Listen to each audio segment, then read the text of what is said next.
Hello everyone and welcome to my channel judgements in criminal law. मैं हूं आपका host और दोस्त अमित कश्यप। फ्रेंड्स, जैसा कि आप जानते हैं कि इस चैनल के अंतर्गत मैं न सिर्फ कानूनी समस्याओं पर बातें करता हूं बल्कि कानूनी प्रावधानों को भी बहुत ही आसान और सरल भाषा में आप लोगों तक पहुंचाने की कोशिश करता हूं। बहुत दिनों से इस चैनल पर एक साप्ताहिक मोटिवेशनल सेगमेंट मैंने क्या सीखा लाने की मेरी इच्छा हो रही थी। इस सेगमेंट के अंतर्गत मैं बात करूंगा कुछ यूट्यूबर्स की जिनसे मुझे बहुत कुछ सीखने को मिला है और मैं बहुत ही ज्यादा उन यूट्यूबर्स से मोटिवेटेड भी हुआ हूं। इन वीडियोस में मैं आपको कोई मोटिवेशनल स्पीच नहीं देने वाला, बल्कि मैं सिर्फ इतना आपको बताने वाला हूं कि उन यूट्यूबर्स से मैंने क्या सीखा है। और आशा करता हूं कि इससे न सिर्फ आप लोगों को भी बहुत सारी चीजें सीखने और समझने को मिलेंगी, बल्कि अगर आप एक यूट्यूबर बनना चाहते हैं या जीवन में सफलता प्राप्त करना चाहते हैं तो आपके लिए यह सारी बातें एक मोटिवेशन का भी काम करेंगी। तो चलिए स्टार्ट करते हैं अपना यह वीडियो। अगर मेरा यह प्रयास अच्छा लगे इसे लाइक करना ना भूलें, and if you are new on my channel then don't forget to subscribe my channel and press the bell icon to get all the latest notifications of my new videos. So let's start this video. Friends, Manoj day आज के समय में YouTube की दुनिया में एक जाना पहचाना नाम है। उन्हें किसी भी तरह के इंट्रोडक्शन की आवश्यकता नहीं रह गई है। अगर मैं मनोज डे के बारे में कुछ भी कहना चाहूं तो मेरे मन में सिर्फ एक ही बात आती है, that he is a dynamic personality. Friends, जब YouTube पर मैंने अपना चैनल बनाने का सोचा तो उस समय YouTube के संबंध में मुझे कुछ भी जानकारी नहीं थी। तो सबसे पहले जब मैंने YouTube पे सर्च किया how to make a YouTube video, तो जो सजेशंस में कुछ वीडियो आए उनमें पहला वीडियो था मनोज डे का। मैंने उनके वीडियो को देखा, मुझे पसंद आया, मैंने उनके चैनल को सब्सक्राइब किया एंड सिंस देन मैं लगातार उनको फॉलो करता आ रहा हूँ। मैंने उनके वीडियोस के द्वारा न सिर्फ वीडियोस बनाना सीखा बल्कि YouTube के संबंध में भी तमाम तरह की जानकारियों को प्राप्त किया। YouTube की इस जर्नी में मैंने कुछ यूट्यूबर्स को कंसिस्टेंटली फॉलो किया है और उनमें एक है मनोज डे। हालांकि मनोज डे उम्र में मेरे से छोटे हैं, फिर भी मैंने उनसे तमाम तरह की चीज़ों को सीखा है जिसने मुझे जीवन में आगे बढ़ने के लिए मोटिवेट किया है। और मेरे इस चैनल की अब तक की जो छोटी सी सफलता है उसमें उनके वो मोटिवेशंस मुझे काफ़ी काम आते हैं। तो अब मैं आपको बताऊंगा कि मनोज डे से आखिर मैंने अपनी ज़िंदगी में सीखा क्या है। तो पहली बात अपनी ज़िंदगी में जो मैंने मनोज डे से सीखा है वह है फाइटिंग स्पिरिट। मनोज डे ने जो स्टॉक में संदीप महेश्वरी सर के शो में और तमाम वीडियोस में अपने लाइफ संबंधी छोटी बड़ी बातों को शेयर किया है। उनमें उन्होंने बताया था कि सबसे पहले जो YouTube चैनल उन्होंने खोला था उस चैनल के अंतर्गत उनके अकाउंट में $80 के लगभग पैसा आ भी चुका था, लेकिन किसी कारण से उनका वह चैनल अचानक टर्मिनेट हो गया। अब एज ए यूट्यूब क्रिएटर मैं इस बात को बहुत ही आसानी से समझ सकता हूं कि उनके ऊपर उस समय क्या गुजरी होगी। और तब जबकि उन्होंने कहा था कि उस समय उनके परिवार की फाइनेंशियल हालत जो थी वो बहुत अच्छी नहीं थी और परिवार से उनके ऊपर दबाव भी था कि फैमिली इनकम में अब वह हाथ बटाना स्टार्ट करें। एक युवा के ऊपर उस परिस्थिति में क्या गुजरती है इस बात को आसानी से समझा जा सकता है और उस दबाव में किसी युवा का टूट जाना भी बहुत ही स्वाभाविक सी बात होती है। लेकिन मनोज डे न टूटे न दबे, ही बाउंस्ड बैक।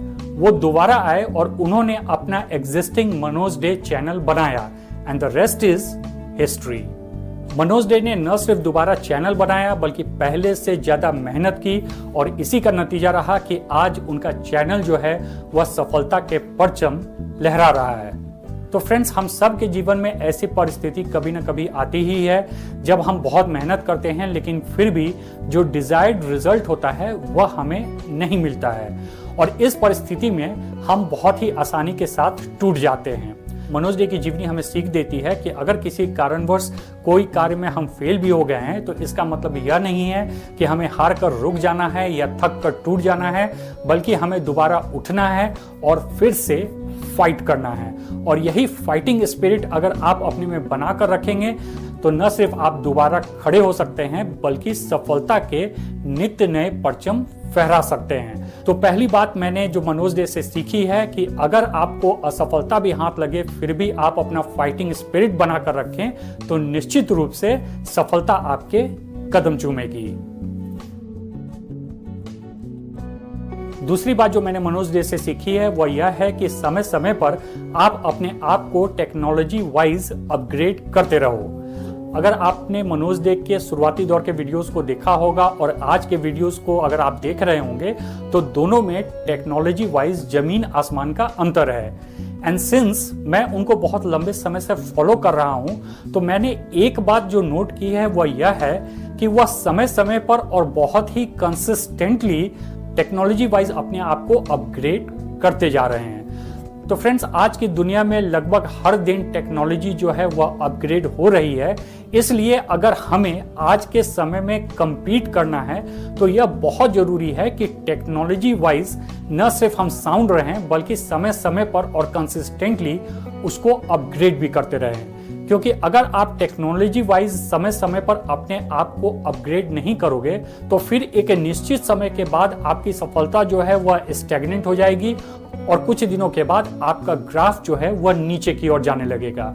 इसलिए मनोज डे से जो मैंने सीखा वह यह था कि समय समय पर और कंसिस्टेंटली टेक्नोलॉजी वाइज अपने आप को अपग्रेड करते रहो तो निश्चित रूप से वह सफलता में चार चांद लगा देती है। अगली बात मैंने जो उनसे सीखी है वह है पर्सनैलिटी ग्रूमिंग। जी हाँ, जिस प्रकार से टेक्नोलॉजी को समय समय पर और कंसिस्टेंटली अपग्रेड करना जरूरी है, इसी प्रकार से इस बात की भी आवश्यकता होती है कि हम अपने पर्सनैलिटी को भी ग्रूम करते रहें। अब पर्सनैलिटी ग्रूमिंग के अंतर्गत दो बातें आती हैं। पहला सबसे जरूरी वह यह है कि आप अपने आत्मविश्वास को बढ़ाते रहें। जब आप किसी कार्य को गंभीरता पूर्वक और ध्यान पूर्वक करते हैं और समय के साथ साथ जैसे जैसे आपकी एक्सपीरियंस बढ़ते जाती है तो आपके गंभीरता पूर्वक और ध्यान पूर्वक किए जाने वाले कार्य और आपका एक्सपीरियंस जो है वह दोनों मिलकर आपके आत्मविश्वास को बढ़ाता है। और जैसे जैसे आपका आत्मविश्वास बढ़ता जाएगा वैसे वैसे आप सफलता के नित्य नए आयाम तय करते जाएंगे। तो इसलिए पर्सनालिटी ग्रूमिंग के अंतर्गत जो सबसे पहला और जरूरी चीज है वह है अपने आत्मविश्वास को अपग्रेड करते रहना। और इसके लिए बहुत जरूरी है कि आप जो भी कार्य कर रहे हैं वो गंभीरता पूर्वक और ध्यान पूर्वक करते रहें और अपने एक्सपीरियंस को बढ़ाते रहें। तो मनोज डे से अगली बात मैंने यही सीखी है।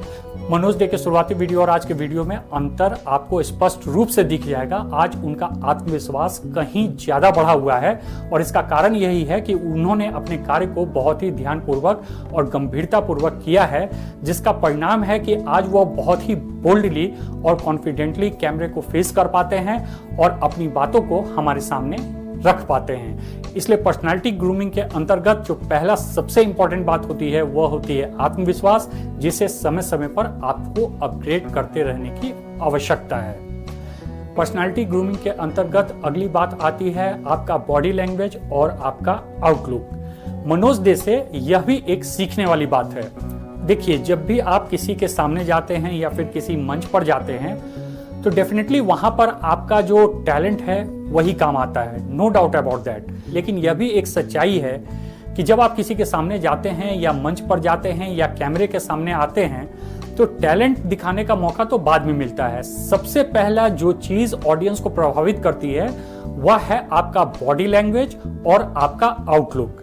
अगर आपका बॉडी लैंग्वेज सही है और आउटलुक प्रेजेंटेबल है तो आप मान के चलिए कि आधा जंग तो आप वैसे ही जीत गए हैं।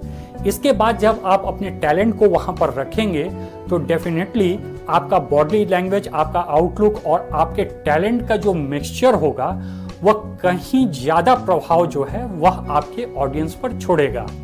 मनोज डे से यह एक बात सीखने वाली है। आप उनके पहले के वीडियोस देखिए, उनमें जो उनका आत्मविश्वास था, जो उनका बॉडी लैंग्वेज था, जो उनका आउटलुक था, उसके मुकाबले आज के वीडियोस में उनका आत्मविश्वास कहीं ज्यादा बढ़ा हुआ है, उनका बॉडी लैंग्वेज कहीं ज्यादा शानदार लग रहा है और उनका आउटलुक तो बिल्कुल फैब्युलस है।